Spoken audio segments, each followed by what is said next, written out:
Good evening mga kaantingero. Ibabahagi ko po sa inyo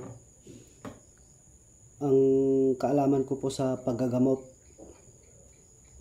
Ito po ay effective po ito. Yung mga naniniwala lang po sa mga anting, mutya, latin o anuman po na bagay. Yung mga naniniwala lang po, ibabahagi ko po sa inyo kung paano po gumamot. Kunwari, papasok pa lang yung sakit sa loob ng katawan mo o sa loob ng pasyente na gagamutin mo.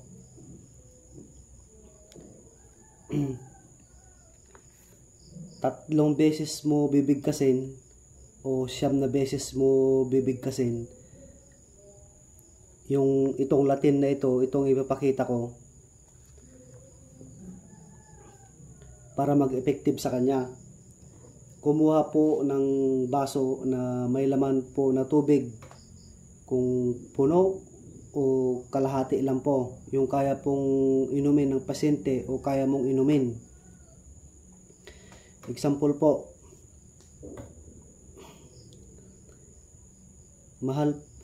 ganito po yung umpisa po para mag-effective doon sa loob ng katawan mo o loob ng katawan ng pasyente na gagamutin. Mahal na Panginoon, gagamutin ko si ganito, kunwari si Pedro, yung pangalan niya, tapos yung middle name niya, tapos yung apelyido niya. Bali 3, pangalan, yung correct spelling na pangalan niya, yung middle name niya correct spelling, tapos yung apelyido niya correct spelling, yung pasyente yon. Pag ikaw naman, ganun din, ang pangalan mo, middle name mo, apelyido mo.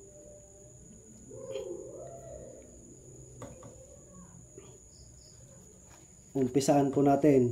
Kunwari, mahal na Panginoon, gagamutin ko si Pedro blank blank blank, naalisin ang karamdaman niya. Kunwari, sumasakit yung ulo niya, alisin ang sumasakit sa ulo niya sa pamamagitan itong tubig na uurosyanan ko. Alisin nyo na hindi na po babalik. Kung sa lason naman po, nakainom po ng lason. Kunwari po, nakainom po ng lason. Kumuha po ng baso na may laman tubig na kunti lang po. Tapos 4 o 5 na kutsarang mantika. Lagyan po ng asukal na 3 kutsarita. Lagyan po. Tapos aluhin po yung mga nalason sa pitik, nalason sa kung ano-ano pong nalason. Basta nalason po, nalagyan po ng gamot na nakakamatay. Ganun din po yung proseso niya, mahal na mga kaantingero. Ito po yung Latin niya po, mga kaantingero. Ito po yung Latin niya, mga loads, kaantingero. Ayan po. 3 beses po bibigkasin po ito. 3 beses o 9 na beses na ibulong sa baso na may lamang tubig. Tapos ihip mo na pa-cross bago mo inumin. Kung gagamutin mong sarili mo, ikaw po ang mag-iinom. Kung gagamutin mo po yung pasyente, siya po ang mag-iinom. Tapos bandang huli po,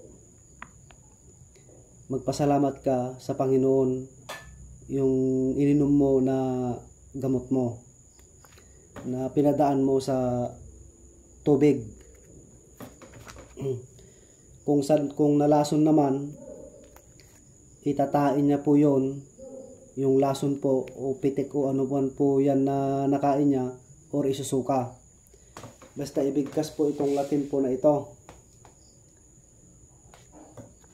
Ito po ay Geneebet acroam disoricum. Papasok po sa katawan na kunwari magkakaroon ka pala ng sakit na maramdaman mo na parang iba ng pakiramdam mo, mabigat ang ulo mo, sumasakit ang tiyan mo, o parang tamlayin ka. Ito po yung gamot na Latin. Ang bigkas po dyan ay Geneebet acroam disoricum. Disoricum po yan. Geneebet acroam disoricum. Yan po ang bigkas po dyan, Geneebet acroam disoricum. Ayan po. Disoricum po ang bigkas po dyan, mga kantingero. Ito po ay hindi po gamit po ito sa itak, hindi po. Sa baril, hindi po gamit po ito. Sa mangkukulam, aswang o anuman po na palipad hangin, hindi po ito gamit. Gamit po ito sa walking sickness. Papunta pa lang sa'yo yung sakit, aharangan po ito. Geneebet acroam disoricum. Ito po, 3 beses mo bibigkasin. Kung gusto mong mas madiin, 9 beses mong idiin. Pero wag mong kakalimutan na yung pangalan niya, middle name niya, apelyido niya. Kahit po wala po yung birthday niya, kahit po wag mong ibigkas po yung birthday niya, edad niya, kung taga saan, kahit hindi na po. Basta po ang kailangan po ay pangalan, middle name, saka apelyido niya. Legit po ito, mga kaantingero o kalods o sino man po yan nakikinig po sa akin. Legit po ito, ginagamit ko po ito, legit. 100% po sa naniniwala po sa ganito pong sistema sa paggagamot sa sarili. Uulitin ko po, ito po ay Geneebet acroam disoricum. Geneebet acroam disoricum.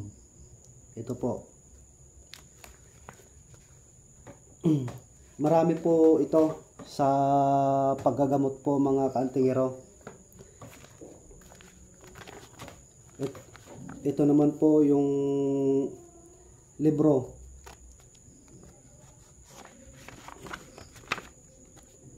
Ayan po yung libro po.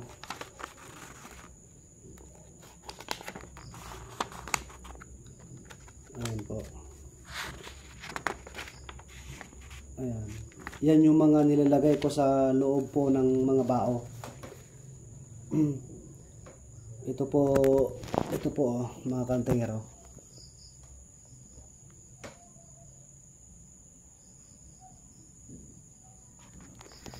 Salamat po, mga kantingero. Good evening po sa inyo dyan. Ingat po. Huwag po kalimutan, mga kantingero, mga kalods, mga kapatid, na mag-subscribe at i-share at pindutin po yung bell button po. Good evening po sa inyo po. Ingat po kayo lagi dyan.